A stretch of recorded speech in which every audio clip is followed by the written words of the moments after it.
তো আজকে এই সিনেমার পলিটিক্স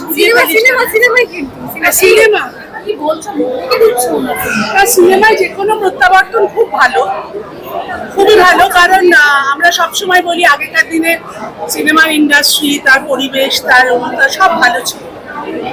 এখন সত্যি আমরা নানা রকম ভাবে একটু চাপে আছি, নো ডাউট। প্রত্যাবর্তন ভালো, সেক্ষেত্রে ভালোটা আবার ফিরে আসে এখনকার ভালোগুলোকে রেখে দিয়ে। আর নো পলিটিক্স প্লিজ, এই পরিশ্রমী একটু রাজনীতিকে ঘুরিয়ে ফেলতে। কিন্তু এখন সিপিএম সরকার করতে পারবে না, কিন্তু সিপিএম নিঃসন্দেহে এবার বেশ কয়েকটি সিট পাবে।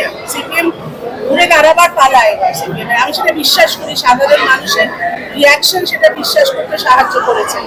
তারপর যদি দেখি পুরোটাই ভ্রান্ত, তখন আবার শুরু থেকে ভাবতে হবে। সিপিএম তো হাল ছাড়তে শেখে। তুমি নিজেও প্রচারে গেছিলে এই বছর, ওটা তো দায়িত্ব যে